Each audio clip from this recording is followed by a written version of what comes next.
بلوچستان جی جس کو ڈرگ کی دنیا میں دا گولڈن کریسنٹ کہتے ہیں. گولڈن کریسنٹ یعنی چاند کی طرح ایک کونا اس کا افغانستان میں ہے, ایک کونا پاکستان یہ چاغی کے جی جو جی بریک اپ پہ پہاڑ ہیں, اور ایک کونا اس کا ایران میں ہے. تو افغانستان سے ڈرگز پاکستان کے راستے آ کے ایران کے راستے پھر یورپ کو سپلائی ہوتے ہیں, اور یہ بہت بڑا ڈرگ کارٹل ہے. مطلب جو 3 حکومتیں ان کا کچھ نہیں کر سکتی, تو ظاہری بات ہے بہت بڑا. ایون جب امریکن افغانستان کے اندر موجود تھے جی تو الزامات لگتے رہے کہ امریکن خود اس ڈرگ بزنس میں ان کے جو ادارے ہیں وہ اس میں شامل ہیں.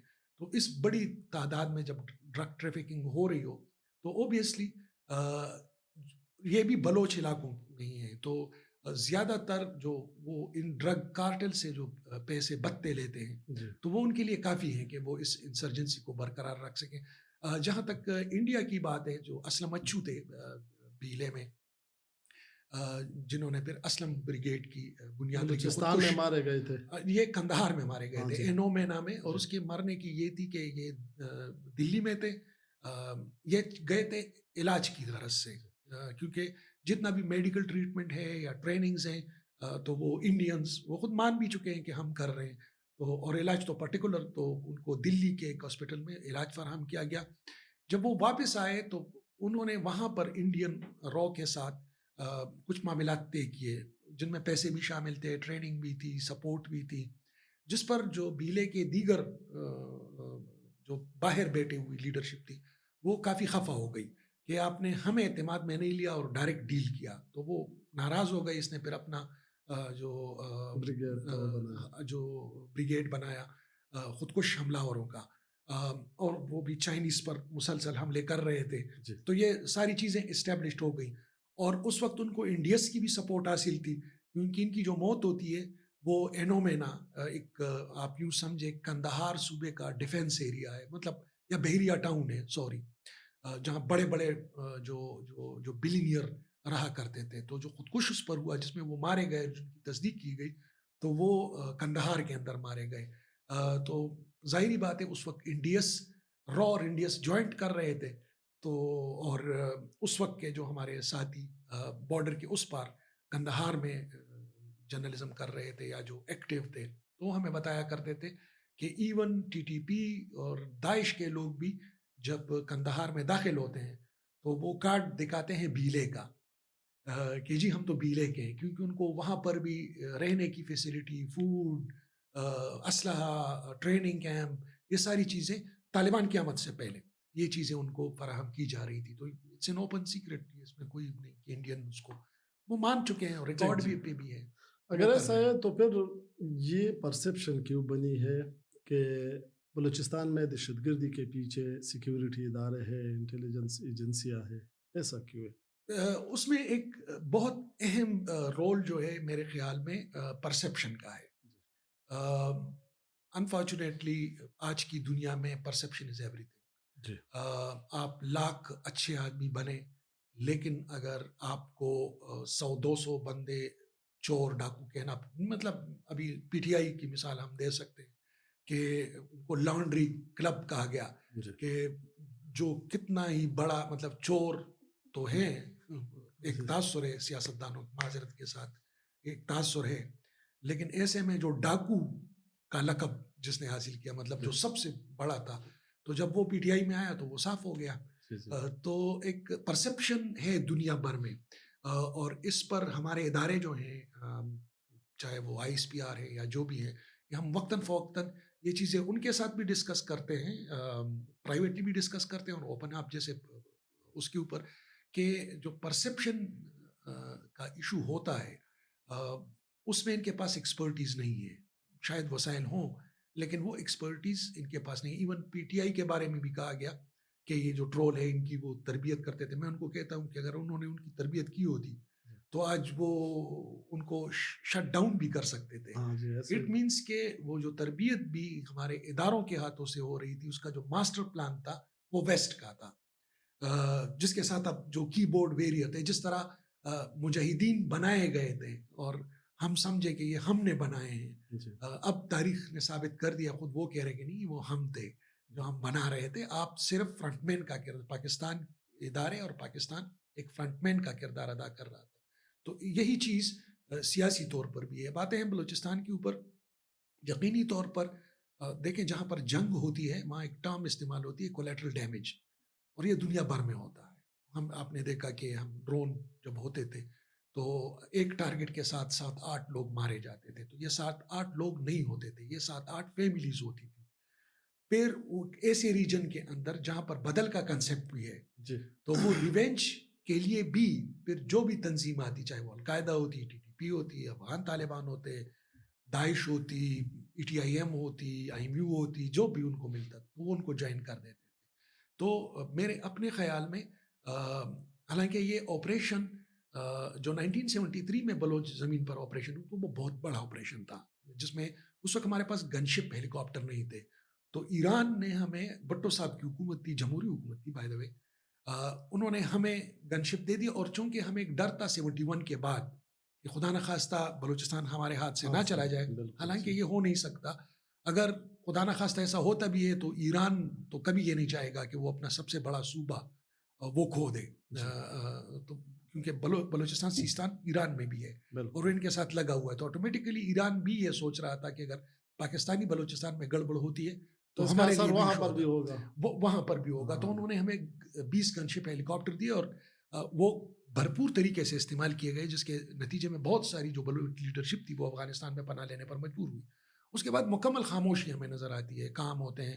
بلوچ خود یہ جو بگٹی صاحب ہے، نواب بگٹی صاحب، وہ کبھی گورنر، کبھی وزیر اعلیٰ، یہ سارے جو بلوچ تھے، یہ جو ان کی جو سردار ہیں وہ حکومتوں میں بیٹھ گئی، بات ختم ہو گئی. اصل میں مسئلہ پھر جنرل مشرف صاحب کے دور میں پیش آیا، اور وہ بھی آپ یوں سمجھیے کہ لال مسجد آپریشن کی طرح ایک پراسرار قسم کا واقعہ ہے کہ جب معاملات حل ہونے کے قریب پہنچ گئے تھے اس آپریشن کا فیصلہ کیا گیا. حالانکہ 80+ ایج تھی نواب صاحب کی، ایسے میں ان کا مارنا ایکچولی وہ بھی میرے خیال میں ان طاقتوں کے لیے کام کیا گیا تھا جو بلوچستان کے اندر انتشار چاہتے تھے. اور ایک ایسا شخص جو ہمیشہ اسٹیبلشمنٹ کا وفادار رہا، نواب اکبر بگٹی صاحب، اس کا مارنا، اس کے نتیجے میں پھر ایک رد عمل کے طور پر پورے بلوچستان میں آگ بھڑکنا جو آج تک جاری ہے. اور ابھی اگر آپ ان کے جو اجتماعات ہیں اس میں اگر دیکھیں تو اس میں زیادہ تر تعداد 18 برس کی ہے، 20-21 برس کی ہے. مطلب ان کو تو یاد بھی نہیں ہوگا کہ بگٹی صاحب کیسے تھے. حقیقت تو یہ ہے کہ بگٹی صاحب نے ہمیشہ اسٹیبلشمنٹ کے لیے کام کیا، اسٹیبلشمنٹ کو سراہا، اسٹیبلشمنٹ نے بھی اس کا پے بیک کیا. آخری وقت میں جب یہ واقعہ ہوا سوئی کے مقام پر، جو ایک خاتون کے ساتھ واقعہ ہوا، اس پر پھر وہ بھڑک اٹھے اور انہوں نے بھی جو رد عمل تھا یہ پرویز مشرف کا، میرے خیال میں وہ بھی ویسٹرن انفلوئنس کے نیچے تھا، تاکہ مستقبل میں ایسے لوگ آ جائیں جو تشدد کی طرف جائیں اور یہاں جو گرینڈ ڈیزائن ہے اس کے اوپر وہ کام کریں. ورنہ میں سمجھتا ہوں کہ جو 70s میں تھا وہ بہت بڑی کاروائی تھی. میں نے کہا کہ اس میں گن شپ ہیلی کاپٹر استعمال ہوئے، اب بھی ظاہری بات ہے جب کوہلو میں اور یہاں وہاں یہ ہوتے ہیں، لیکن وہ میجر آپریشن تھا 1970s کا. ٹھیک سر، آپ نے بلوچستان میں کافی کام کیا ہے، آپ بھی کر رہے، تو یہ مارنگ بلوچ، قدیر ماما یا ماما قدیر، یہ لوگ کون ہیں، کہاں سے آتے ہیں، ان کے مطالبات آپ کے خیال میں کس قدر درست ہے؟ دیکھیں، جب آپ کسی بھی قوم کو پارلیمنٹ سے باہر کر دیں گے، میرا اپنا یہ ماننا ہے، یہی کام ادھر بھی ہوا ہے. جب آپ نے کمپرس جماعتوں کو پارلیمنٹ سے باہر کر دیا خیبر پختونخوا میں، تو ظاہری بات ہے پھر پی ٹی ایم یا جو پلیٹ فارم ان کو میسر ہوگا روڈ کے اوپر، تو یہ روڈ کے اوپر آئیں گے. یا مولانا صاحب جو آج ہر دوسرے تیسرے دن ملین مارچ کرتے ہیں، اگر یہ پارلیمنٹ میں بیٹھے ہوتے تو اوبیسلی وہ یہ کام نہ کرتے. اگر سب کو پارلیمنٹ میں بٹھانا سر وہ تو بھی پاسبل نہیں، لیکن جن لوگوں کو آپ نے کے پی میں پارلیمنٹ میں بٹھایا ہوا ہے، آپ مجھے کہیں کوئی قانون سازی آپ بتا دیں صوبے کی کیا حالت ہے. آپ آدھا صوبہ آلموسٹ آپ کی ریٹ ختم ہو چکی ہے. اس پر کیا آپ کی اسمبلی میں بات ہوتی ہے؟ نہیں، کیونکہ وہ لوگ جو یہ باتیں کرتے تھے، بشمول پی ٹی آئی کے بھی کچھ لوگ تھے، ان کو باقاعدہ ایک سسٹم کے تحت آپ نے الیکشن سے باہر کر دیا. ایون پی ٹی آئی کے جو لوگ تھے جی اور خود وہ کہتے ہیں کہ 35 ایسے لوگ ہیں شوکت یوسف زئی نے ہاں کہا ہاں ہے بالکل کہ جن سے ایفیڈیوٹ لیے گئے. تو اب اس میں ہم کیا بات کریں. دوسری طرف بلوچستان میں بھی آپ نے یہ کر دیا. جتنے بھی بی این پی کے ساتھی تھے, جو لیڈرشپ تھی, جو میری نظر میں انہوں نے کافی حد تک اس بلوچ انسرجنسی پر قابو پا لیا تھا, کیونکہ وہ مین اسٹریمنگ کی طرف آ رہے تھے. آپ نے فوراً اس کو اٹھا کے پارلیمنٹ سے باہر کر دیا. تو جب وہ پارلیمنٹ سے باہر ہو گئے تو وہ کہاں جائیں گے؟ وہ روڈ کی طرف جائیں گے. اب روڈ کے اوپر جب جائیں گے تو آپ کے جو ویسٹڈ انٹرسٹس والی قوتیں ہیں ان کو آپ نے خوراک فراہم کر دی کہ جی اب آپ ان کو جس راستے پر ڈالیں یہ جائیں گے. مجھے خود جو بلوچ ساتھی ہیں وہ یہ پریشان ہیں, جو پارلیمنٹ پہ, وفاق پہ یقین رکھتے ہیں, اور ان کا یہ ماننا ہے کہ پاکستان کی ہر قوم کا مسئلہ وہ پارلیمنٹ کے راستے حل ہونا چاہیے. وہ مجھے یہ بتاتے ہیں کہ جب سے مہارنگ آئی ہے اور جب ان کے دھرنے یا اجتماعات ہوتے ہیں تو ایک کافی تعداد کے جو یوتھ ہے وہ پھر واپس یونیورسٹی نہیں جاتے. مطلب یونیورسٹی سے آ کر دھرنے میں شریک ہو جاتے ہیں لیکن ان پہ اثر ہو اگلے دن جاتا وہ ہے کلاس میں نہیں ہوتے, وہ پہاڑوں پر ہوتے ہیں. اچھا. تو اب بیلے یا اس ٹائپ کی جتنی بھی تنظیمیں ہیں جو مرکز گریز تنظیمیں ہیں یا جو یہ سمجھتی ہیں کہ وائلنس سے, اسلحے سے, بم بارود سے وہ اپنا حق لے لیں گے, یہ صحیح ہے غلط ہے یہ ان کے اوپر ہے. لیکن میرے اپنے خیال میں کہ اس ریجن کے اندر بشمول خیبر پختونخوا اور بلوچستان ماضی میں بھی وائلنس پر مبنی کوششیں کی گئی, اس کا نتیجہ نہیں نکلا. یہ جو آج کمپرس جماعت ہے, پیپلز پارٹی سمیت جو ANP یا باقی جو جماعتیں ہیں جو یہ کہہ رہی ہیں کہ ہم نے 18 امینڈمنٹ ہم لائے ہیں, تو وہ 18 امینڈمنٹ تو آپ نے دھرنوں سے اور فائرنگ سے اور خودکش حملوں سے نہیں لیا. جی اگر آپ کو صوبے کا نام مل گیا پختونخوا کا تو وہ تو آپ نے اس سے فائرنگ سے یا فوج کے خلاف جنگ کرنے سے, اعلان جنگ کرنے سے تو نہیں جیتا. جو آپ کو یہ یونیورسٹیاں آپ نے بنانی شروع کر دی اور چیزیں بڑھ رہی تھیں, پھر ایک دم ایک سیٹ اپ آتا ہے جو کہتا ہے کہ یار یہ 18 امینڈمنٹ تو شیخ مجیب کے 6 نکات سے زیادہ خطرناک ہے. میرے خیال میں وہاں سے مسائل بگڑنے شروع ہو گئے. ویسے سر یہ آپ کی بات تو درست ہے, لیکن جو ریلیاں ہوتی ہے یا مہارنگ بلوچ کی ہم نے بات کی یا دیگر کی, تو ان میں بلوچ قوم کا کیا فائدہ ہے ان احتجاجی ریلیوں میں؟ ان کو کوئی فائدہ پہنچتا ہے کہ نہیں؟ تاریخ کو اگر ہم دیکھیں میرے خیال میں بلوچ قوم کے علاوہ سب کا فائدہ ہے. کیونکہ دیکھیں جب آپ وائلنس کی طرف جائیں گے اور آپ اکسائیں گے تو دوسری طرف سے بھی وائلنس آئے گا. یا تو یہ ہے کہ آپ کے پاس ایک ریاست ہے آپ کی پشت پر, ان کے ٹینکس ہیں, جیٹ جہاز ہیں, وہ ساری چیزیں ہیں, پھر تو ایک جنگ جیسی کیفیت ہے نا. لیکن آپ ایک طرف کہتے ہو کہ میں پرامن ہوں, دوسری طرف آپ ہر وہ کام کر رہے ہو کہ مخالف آپ کو وائلنس سے ٹریٹ کرے. ٹھیک, بات بھی آپ نہیں کرتے. مطلب جو بات کرتے ہیں وہ یہ ہے کہ بس میں نہیں مانتا یا میں نہیں مانتی ہر جگہ. اچھا آپ نہیں مانتی تو کیا کریں؟ جنگ کریں. نہیں, جنگ بھی میں نے نہیں کرنی. اچھا تو پھر آپ نے کرنا کیا ہے؟ تو ایسے میں جب اس کنفیوژن میں آپ کا بندہ اسلحہ اٹھا کر ایک طاقت کے اوپر فائرنگ کرتا ہے تو طاقت سے رسپونڈ کرے گا نا. ایسا ہی ہے. اور دوسری طرف آپ نہتے ہو ان کے مقابلے میں, تو نقصان کس کا ہوگا؟ آپ ہی کا ہوگا. لیکن جو قوتیں ہیں, جو عالمی قوتیں ہیں, وہ یہی تو چاہتی ہیں. ہاں, بلڈ پشتون کا بلوچ کا بہ رہا ہے, ان کو اس سے کوئی پرواہ نہیں. ان کو اپنے ڈیزائن سے پرواہ ہے. ان کو پاکستان ٹوٹے, ہارے, تباہ ہو جائے, انہوں نے تو اپنے مقاصد پورے کرنے ہیں. مطلب اکثر میں اپنے بلوچ ساتھیوں سے کہتا ہوں کہ چلو ٹھیک ہے, میں نے آپ کو بلوچستان لے کر دے دی, آزاد بلوچستان, آزاد بلوچستان. تو کیا یہ دلی میں ہوگا یا امریکہ میں ہوگا یا کینیڈا میں ہوگا یا آسٹریلیا میں؟ آپ کے ارد گرد تو پھر وہی سندھی, بلوچ, پنجابی, پٹھان, یہ پشتون, افغانی یہی ہوں گے نا, اور ایران. ایسا ہی. تو پھر نہیں ہم پھر وہ ایک آزادانہ پالیسی, کس طرح ہوگی آزادانہ پالیسی؟ مجھے ذرا سمجھائیں. جب آپ کے ایک طرف ایران ہے جو اس ریاست کو برداشت نہیں کرے گا, زمین کو تو شفٹ نہیں کر سکتے. آپ زمین کو تو شفٹ نہیں کر سکتے. واحد جو میں اکثر کہتا ہوں، اور کافی حد تک جو بلوچ کمپرس لیڈرشپ بھی تھی جو کہ اب بدقسمتی سے مایوس ہو چکی ہے، وہ بالکل، اور ان کا حق بنتا ہے، وہ جائزہ ان سے باتیں ہوتی ہیں، وعدے ہوتے ہیں، کرنا ہوتا کچھ بھی نہیں۔ تو ایسے میں آپ نے جب وہ بھی پارلیمنٹ سے باہر ہو گئے تو آپ نے بھی ان کو راستہ دے دیا، اور جو عالمی طاقتیں ہیں وہ یہی چاہتی ہیں کہ یہ وائلنس کی طرف جائے، کیونکہ ان کا تو کوئی نقصان نہیں ہے۔ وہ میں نے کہا نا کہ وائلنس سے سب سے بڑا فائدہ کس کو پہنچنا ہے؟ سب سے بڑا نقصان جو پہنچے گا اس ساری گریٹ گیم میں وہ چین کا ہوگا۔ لیکن خیر وہ پھر بھی متبادل رہا، لیکن وہ متبادل رہا سے گوادر کے متبادل نہیں ہو سکتے، یہ بھی ایک حقیقت ہے۔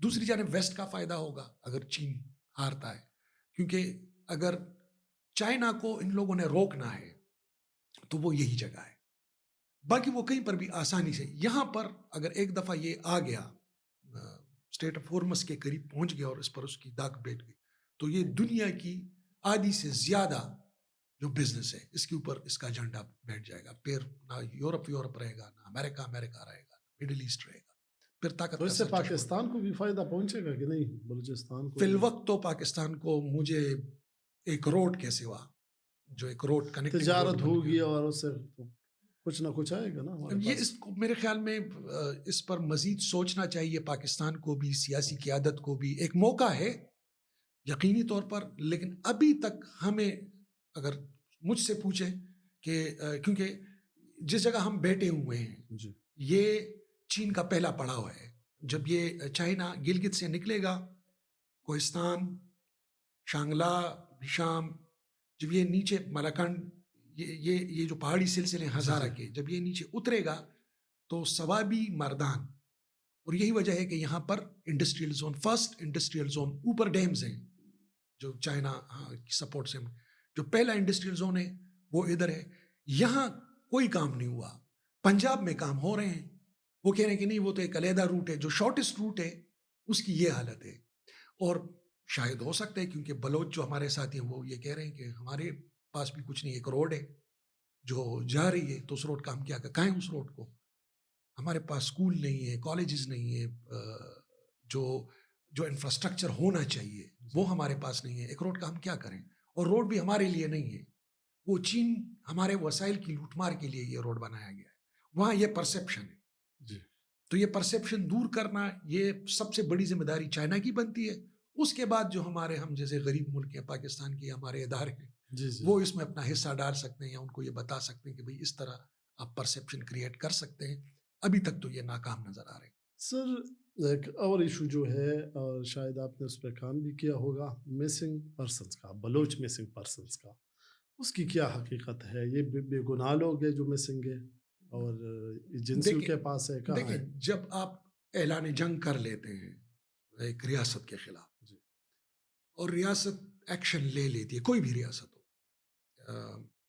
ایون اگر آپ انڈیا میں دیکھیں وہاں پر بھی یہ صورتحال ہے، ہر جگہ پر جہاں آپ ایک ریاست کو چیلنج کرتے ہو، ریاست جس طرح اس میں کولیٹرل ڈیمیجز ہوتے ہیں بدقسمتی سے، ویسے ہی یہ کام بھی ہوتے ہیں۔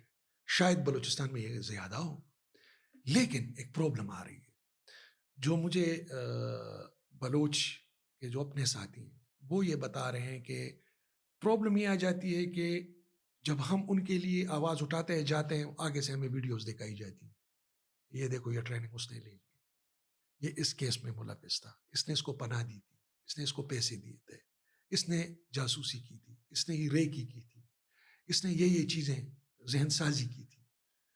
تو یہ چیزیں، تو وہ کہتے ہیں کہ اس سے جو بلوچ مسنگ پرسن کے کیسز ہیں وہ کمزور ہو جاتے ہیں۔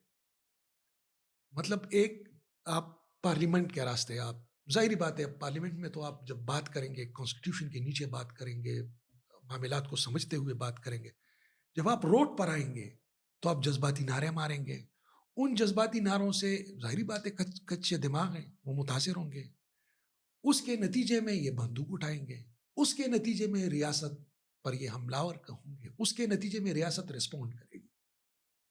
اچھا جب ریاست رسپونڈ کریں گی یہی حالت ہوگی، اس کے نتیجے میں جو مخالف فریق ہے، بیل ہے یا جو بھی ہے، وہ اور آگے جائے گا، وہ پھر تو it's a continuous chain of action and reaction.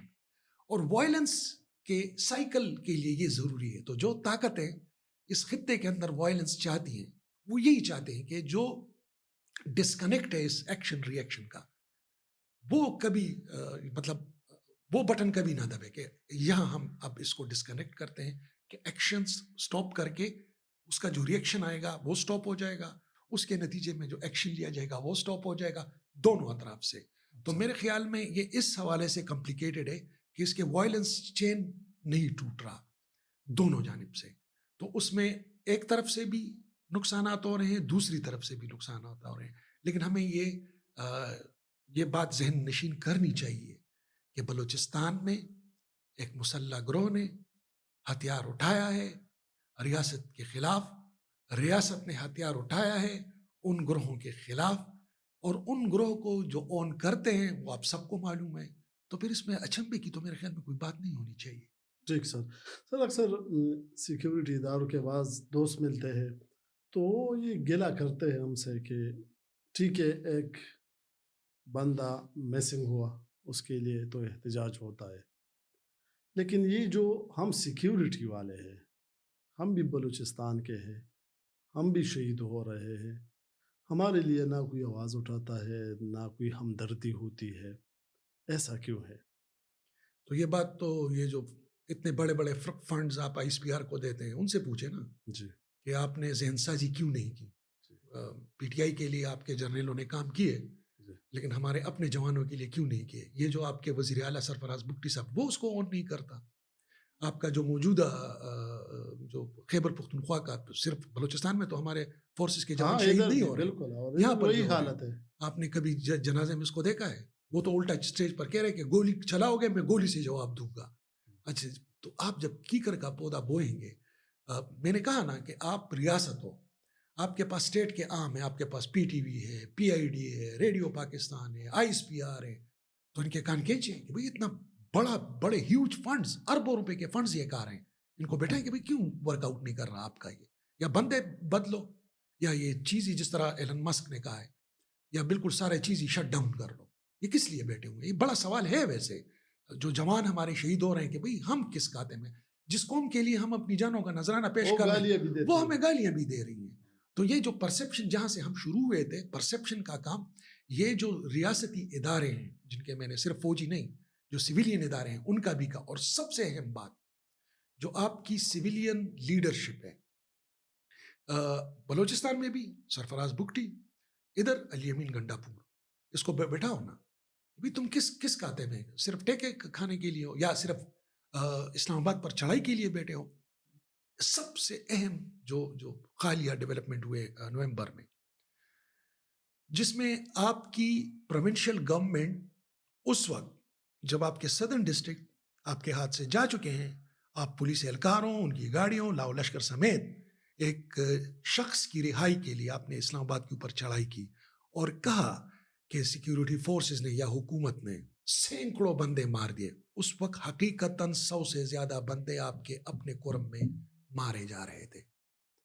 تو اب یہ کون کہے گا اس پر بات نہیں ہو. اچھا اگلے دن اس پر بات نہیں ہو رہی تھی, یہ ہو رہی تھی کہ جی علی امین کا جلسہ ناکام ہو گیا, یہ ہو گیا. بھئی ان سے پوچھو کہ ٹھیک ہے تم نے تو جلسہ کر لیا ہے, تمہیں ہم نے, کیونکہ یہی ایجنسیز ہی علی امین کو لے کر آئی ہے نا, اب تو اس میں کوئی شک, اب تو خود بھی کہہ ووٹ کے ذریعے آئی ہے سر. وہ تو نہیں, ووٹ کس طرح بنا گیا, وہ تو جو مخالفین ہیں وہ کہیں آئے آ کے بایو میٹرک کریں, ہاں تو وہ تو نہیں کر رہے ہیں نا. اور سب سے بڑے دیکھیں صوبے کے ساتھ جو اب تو خود علی امین کہہ رہا ہے کہ 10 سال میں صوبہ تباہ ہو گیا, کسی نے کچھ کام نہیں کیا. تو وہ 10 سال تو وہی نہیں کیے تھے نا, اسی پی ٹی آئی کے تھے, اور ان کی پشت پر ریاست پاکستان بھرپور طریقے سے کھڑی تھی. تو اس ریاست پاکستان کی بھرپور طریقے سے کھڑے ہونے کی موجودگی میں اس صوبے کو برباد کیا گیا. تو میں کیا سمجھوں کہ آپ ہی ان کی پشت پر ہیں, آپ آج بھی ان کی پشت پر ہیں, صرف اس وجہ سے کہ ہم دنیا کو یہ بتا سکیں کہ جی بس وہاں دھاندلی نہیں ہوئی تھی تو یہ تھی, اسی طرح پنجاب میں بھی دھاندلی نہیں ہوئی, وہاں اگر ہم نے کچھ کرنا ہوتا تو ہم پورے ملک میں کرتے. تو اس صوبے کو خیرات کی شکل میں ان کے حوالے کیا گیا. آپ کسی بھی لیڈرشپ سے, مولانا صاحب ان کے ساتھ بیٹھے ہوئے ہیں نا, تو وہ جو کہہ رہے ہیں کہ صوبے میں خیبر پختونخوا میں دھاندلی ہوئی ہے, وہ اسی پی ٹی آئی کے ساتھ میں، بلکہ ان کے روح رواں ہیں آج کل. تو ہم کس کی بات مانیں؟ مطلب پرسیپشن ضروری ہے، پرسیپشن بنانا، بات وہاں سے شروع ہوئی تھی. بالکل پرسیپشن، اور اس میں بہت اہم کردار ہے پرسیپشن کا. اب پرسیپشن کس طرح بنایا جائے یہ ایک علیحدہ ڈیبیٹ ہے. جی لیکن پاکستان کے پاس وسائل ہیں، اگر نہیں ہیں تو جن کا کام ہے، میں نے اشارہ دے دیا، چین. نقصان، سب سے زیادہ نقصان بھی چین کا ہوگا اور سب سے زیادہ فائدہ بھی چین کا ہے فی الوقت. پاکستان کا کتنا ہوگا یہ مجھے نظر ابھی تک نہیں آ جائے گا. ڈیفینیٹلی میں آپ کو بتا دوں گا کہ جی ہاں یار یہ ہمیں فائدہ. سر آخری سوال، آپ کیا سمجھتے ہیں کہ بلوچستان پورے پاکستان کے لیے کتنا اہم حصہ ہے، کتنا اہم صوبہ ہے؟ دیکھیں وجود، آپ مجھے ایک چھوٹی سی انگلی بھی مجھ سے کاٹ لینا تو پورے وجود کا نقصان ہے. یہ نہیں ہے کہ وہاں وسائل زیادہ ہیں یا ملک چلتے ہیں. یہ ڈنمارک میں کیا اس سے بلوچستان سے زیادہ وسائل ہیں لیکن سب سے زیادہ خوشحال ہے. یہ بات نہیں ہے کہ ہم کہتے ہیں کہ جی ہمارے پاس وسائل ہیں، ہمارے پاس نہیں. ملکوں کی سیاست، ویژن، لیڈرشپ ملکوں کو ترقی کی راہ پر ڈالتی ہے. وسائل ہاں یہ الگ بات ہے کہ اللہ تعالیٰ نے ہمیں وسائل زیادہ دیے، لیکن زیادہ وسائل ہمارے لیے عذاب بن چکے ہیں کیونکہ ہماری جو لیڈرشپ نہیں ہے، جو ویژنری لیڈرشپ ہوتی ہے. اور وہ کہاں سے آتی؟ وہ ہمارے پاس آتی یونیورسٹیز سے، کالجز سے. وہاں اپنے یونینز پر پابندیاں لگا لی ہیں. تو آپ نے لے پالک یا جس کو گود لیے ہوئے بچے اسٹیبلشمنٹ کی نرسری سے ان کو بڑھائے، آج وہ پرانے ہو چکے ہیں، وہ اسٹیبلشمنٹ کو جان چکے ہیں، اسٹیبلشمنٹ ان کو جان چکی ہے. اب کہہ رہی ہیں فریش لیڈرشپ آنی چاہیے. فریش لیڈرشپ کہاں سے آئے گی؟ تم بناؤ گے. جو بنایا تھا اس کا حال تو دیکھ لیا نا. دوسری اہم بات یہ ہے کہ ڈسٹرکٹ گورنمنٹ پوری دنیا میں اگر اس کو فعال رکھیں، ڈسٹرکٹ گورنمنٹ کے اوپر توجہ دیں، بجائے اس کے کہ پروونشل اور سینٹر سے ہمیں پالیسیاں بنیں، ہر ڈسٹرکٹ کو انڈیپینڈنٹ کر لیں اور ڈسٹرکٹ کو کہیں کہ اپنے وسائل خود بنائیں. اور گورننس کا نظام ڈسٹرکٹ لیول پر، جو مشرف صاحب نے اگر ایک کوئی اچھا کام کیا تھا وہ یہ تھا کہ انہوں نے لوکل گورنمنٹ جو لا پاس کیا تھا اور جو نظام بنایا تھا. لیکن اب پختونخوا کی بدقسمتی دیکھ لیں کہ اس میں بھی ان لوگوں نے انگلیاں مار کر اس کو تحصیل کی لیول پر لے آئے اور اب کسی کو کچھ سمجھ نہیں آ رہی کہ میئر کے اختیارات کیا ہیں، کیا وہ ڈی سی سے اوپر سے یا ڈی سی سے نیچے، کیونکہ عقلاً تو وہ ڈی سی سے اوپر، ڈی سی ان سے اوپر ہے، وہ ڈسٹرکٹ کا ہے اور میئر تحصیل کی لیول کا ہے. تو اب اس ڈسٹرکٹ کو چلائے گا کون؟ تو ڈسٹرکٹ گورنمنٹ ایکچولی اس وقت خیبر پختونخوا میں ڈسٹرکٹ گورنمنٹ نہیں ہے، تحصیل گورنمنٹ ہم اس کو کہہ سکتے ہیں. جی ایسا. بہت شکریہ سر ٹائم دینے کا. ناظرین، ہمارے ہر پروگرام کا مقصد یہ ہوتا ہے کہ آپ لوگوں کو اویئر کر سکے، آپ لوگوں کو انفارمیشن دے سکے. آج ہم نے کوشش کی کہ بلوچستان پہ بات ہو، بلوچستان میں جاری دہشت گردی اور احتجاجی جو ریلیاں ہوتی ہے ان پہ بات ہو، اور مجھے یقین ہے کہ کئی سوالات کے جوابات آپ لوگوں کو ملے ہوں گے. انشاءاللہ ایک نئے موضوع کے ساتھ پھر حاضر ہوں گے. اللہ حافظ.